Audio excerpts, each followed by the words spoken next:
Hi everyone, मेरा नाम अभिषेक है और अगर इस प्लेटफॉर्म पे होने वाली बातों से आपके पर्सपेक्टिव में कुछ ऐड होता है तो कंसीडर करो सब्सक्राइब करना, लाइक करो और कोई फीडबैक हो तो कमेंट में बता सकते हो। मैंने आज अभिजीत चावड़ा जी की एक वीडियो देखी जिसका टाइटल है, मैंने वीडियो नहीं देखी, उसका फ्रंट देखा। इसका टाइटल है कि जो ज़ोरोआस्ट्रियन रिलीजन है, जो कि अगर आप लोगों को नहीं पता तो ईरान का ओरिजिनल रिलीजन था जब तक 7th सेंचुरी में, जब इस्लाम ईरान में नहीं आया उससे पहले तक। और आज भी उस रिलीजन के कुछ लोग हैं डायस्पोरा में, कुछ लोग ईरान में, कुछ लोग इंडिया में हैं और दुनिया की डिफरेंट कंट्रीज़ में। हालांकि कोई बहुत बड़ी उनकी तादाद नहीं है, पर वाइडली ये चीज़ कंसीडर की जाती है कि वो दुनिया का पहला मोनोथियस्टिक रिलीजन है।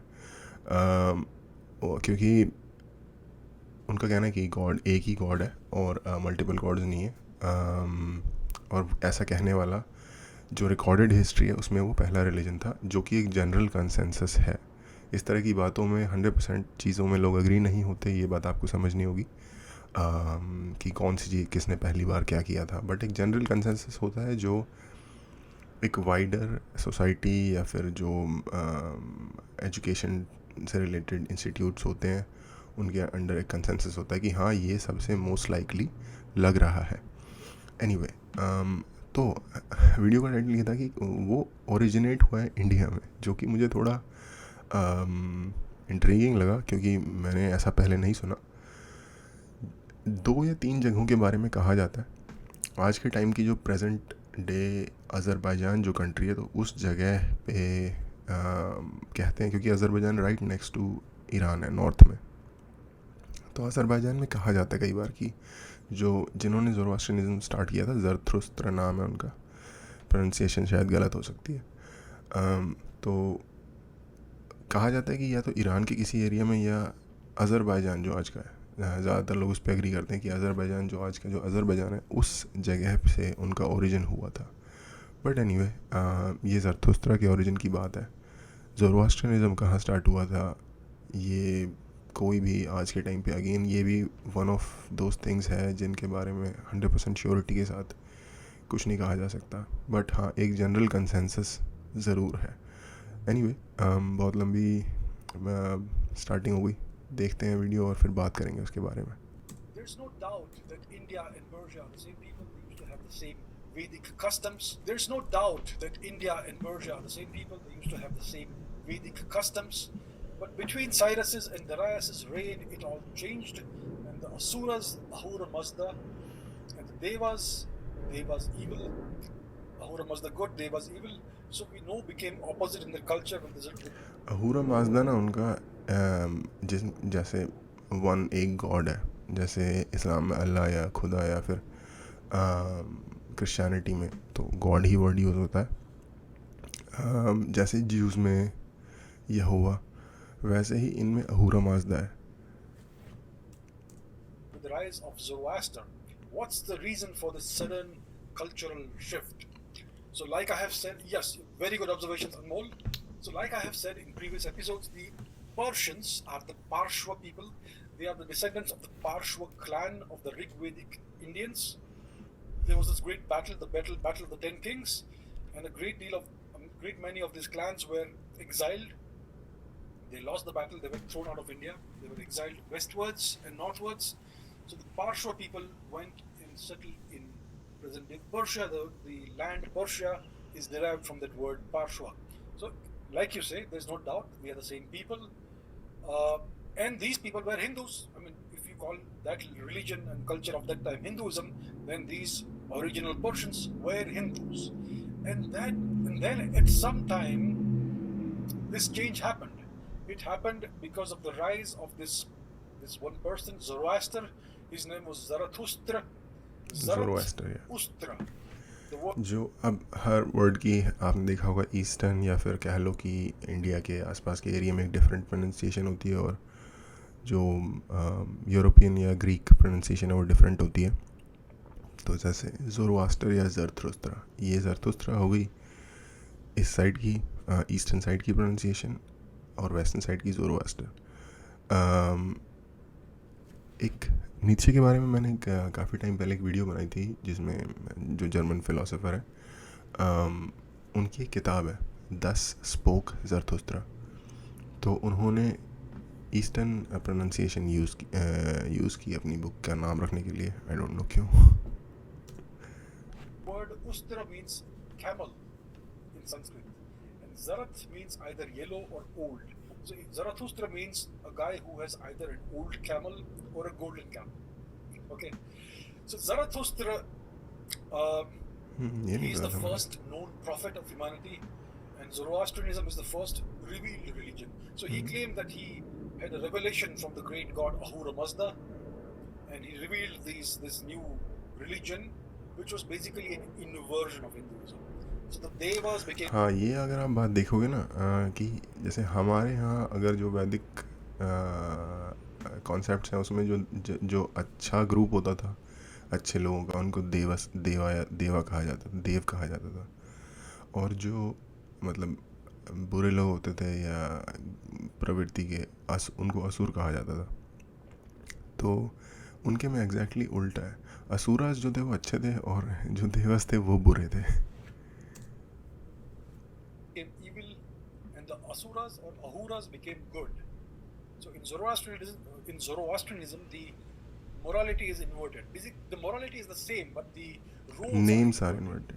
So in Hinduism, the Asuras are considered to be somewhat evil, somewhat on the wrong side of good and evil, and the Devas are the ones who are virtuous. So in Zoroastrianism, they inverted this. So this was essentially a rebellion against the ancestral culture, against the old Hindu practices. So this is a genuine example of what a rebellion against Hinduism looks like. Buddhism is not a rebellion of any kind against Hinduism. Zoroastrianism is. So they inverted the roles of the Devas and the Asuras. So that's what happened. So this happened. We don't know exactly when Zarathustra was alive. We don't know when he was born.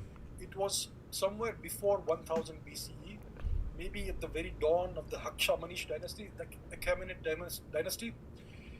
And Cyrus, Darius were all Zoroastrians.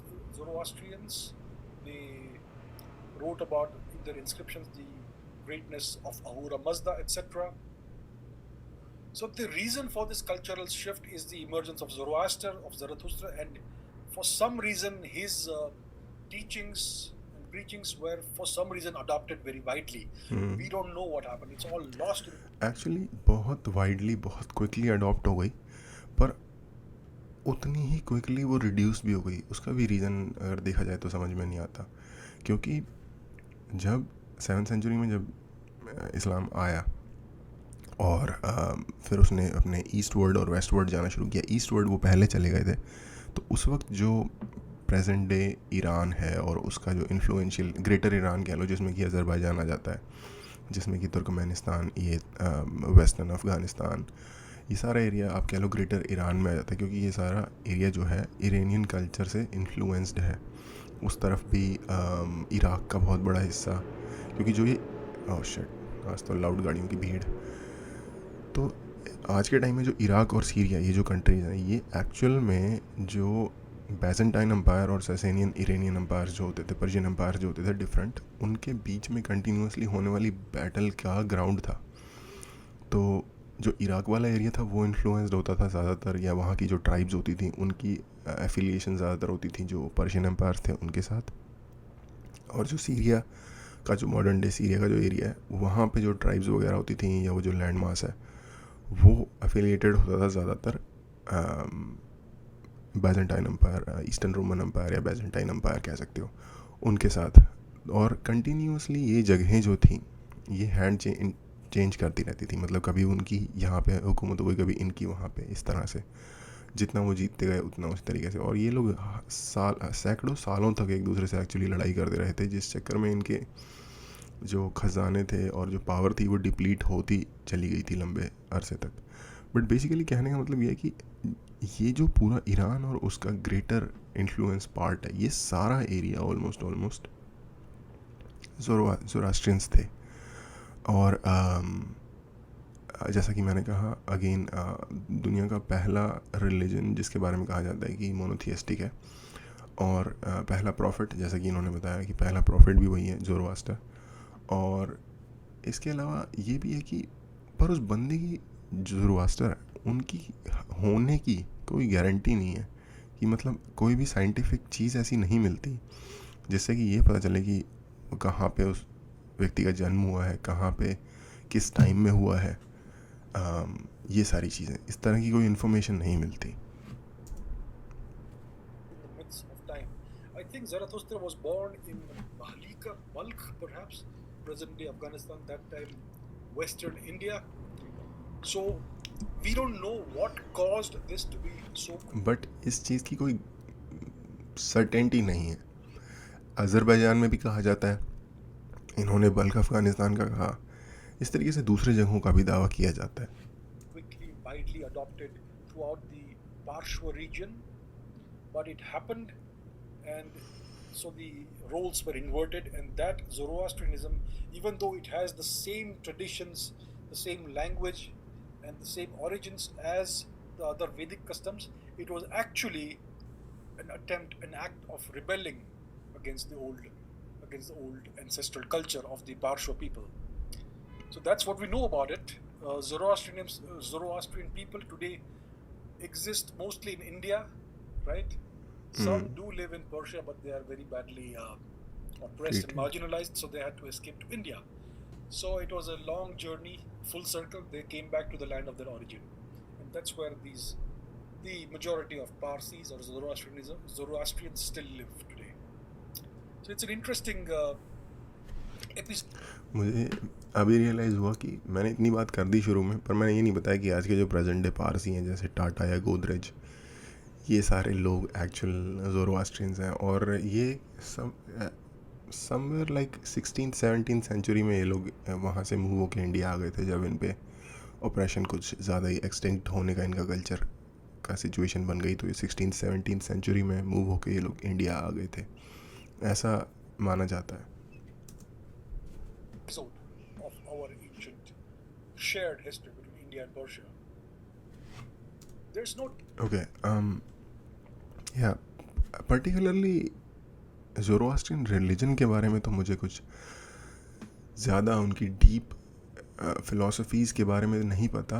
मुझे कुछ basic चीज़ें पता हैं, जैसे एक बहुत ही strange fact ये है कि वो लोग जब कोई मर जाता है, या तो जैसे चिता में जला देते हैं या कब्रों में डाल देते हैं दूसरे रिलीजन में, हमारे रिलीजन में, इस्लाम में, वो लोग एक्चुअली एक हाई टावर पे ले जाके बॉडी को रख देते हैं, और जो मांसाहारी या फिर वल्चर टाइप के जो पक्षी होते हैं उनको उन्हें खा लेने देते हैं, जो कि एक तरफ काफ़ी ज़्यादा क्रूअल भी लग सकता है, लेकिन या डिसरिस्पेक्टफुल भी लग सकता है, लेकिन आई गेस नेचर को फीड करने या का एक तरीका भी कहा जा सकता है, डिपेंडिंग ऑन इस पे वैल्यू जजमेंट देना किसी और के कस्टम्स के बारे में जो कि डायरेक्टली किसी और के अगेंस्ट नहीं जा रहा, आई गेस सही नहीं होगा, तो उनकी अपनी मर्ज़ी, आई गेस। और एक उनमें कैरेक्टर है एंग्रामन्यु, वो मुझे इसलिए याद है क्योंकि महाभारत के अभिमन्यु से उसका नाम बहुत मिलता जुलता है।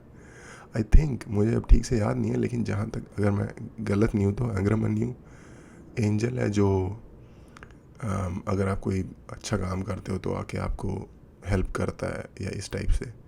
और गुड डीड्स या समथिंग, कुछ 9 गुड डीड्स, इस तरह से उनकी कुछ सोच है। बट अगेन रिलीजन जो है वो बहुत तेज़ी से रिड्यूस हो रहा है, उनमें कन्वर्जन का भी ऑप्शन नहीं होता, और अगर उनमें से कोई आउटसाइड में शादी कर ले रिलीजन के बाहर, तो वो ऑटोमेटिकली रिलीजन के आउटवर्ड कन्वर्ट हो जाता है। उनके जो बच्चे होंगे वो ज़ोरोआस्टर नहीं, बल्कि जिस बंदे से, जिस रिलीजन के इंसान से उन्होंने शादी की होगी, उसके रिलीजन के माने जाएंगे। और क्योंकि वो लोग काफ़ी इंडिया, मेजॉरिटी उनकी जनसंख्या है इंडिया में, और काफ़ी वो लोग पढ़े लिखे होते हैं, सोशली बहुत अपवर्ड मोबिलिटी है उनकी, तो जो भी लोग आपको पढ़े लिखे या पैसे वाले मिलेंगे, उनके घर में जनरली बच्चे इतने ज़्यादा नहीं होते, तो इस वजह से उनकी जो पॉपुलेशन है वो सिकुड़ती जा रही है। और इनफैक्ट भारत सरकार ने कुछ एक इंसेंटिव रखा है उनके लिए कि अगर आप अपने ज़्यादा बच्चे अगर आप पैदा करते हो तो आपको पैसे मिलेंगे गवर्नमेंट से। ये सुनने में थोड़ा अजीब लगता है कि इंडिया में भी ऐसा हो सकता है, लेकिन आई थिंक पर्शियंस के लिए, नॉट पर्शियन, पारसीज़ के लिए ये ऑप्शन है कि अगर वो ज़्यादा बच्चे पैदा करते हैं तो उनको गवर्नमेंट और पैसे देती है। और उनकी जो, क्योंकि ऑफ कोर्स बहुत टाटा, गोदरेज, ऐसे ऐसे बड़े बड़े इंडस्ट्रियलिस्ट हैं, ये जो अभी आप सीरम इंस्टीट्यूट का सुन रहे हो, आधार पूनावाला, आधार नहीं, आधार पूनावाला, ये भी पारसी हैं। तो तो वो बिजनेसमैन है वो लोग, और छोटे मोटे नहीं, कंट्री के सबसे बड़े इंडस्ट्रियलिस्ट्स हैं। तो उनके लिए सोशल वेलफेयर की ऑर्गेनाइजेशंस भी बहुत हैं जो कि इस चीज़ पे काम कर रही हैं कि उनकी जो नंबर्स हैं वो ड्विंडल हो रहे हैं, उस पर कैसे उसको रिकवर किया जाए। तो ये सिचुएशन है उनकी आज के टाइम में। हाँ, तो जैसा मैंने कहा, मुझे इनके रिलीजन के बारे में बहुत ज़्यादा नहीं पता, ना मुझे ये पता है ओरिजिन के बारे में। मेरी प्रायर नॉलेज आज से पहले सिर्फ इतनी थी कि समवेयर इन अज़रबैजान स्टार्ट हुआ था ये। तो आई थिंक मैंने ये पहले भी सुना है, बैटल ऑफ 10 किंग्स वाला, आई थिंक इनसे ही, और मैं कोशिश करूँगा इस पर ज़्यादा पढ़ूँ और अपने पर्सपेक्टिव को ऐड करूँ। अभी तो मैं कुछ खास ऐड नहीं कर सकता इसमें।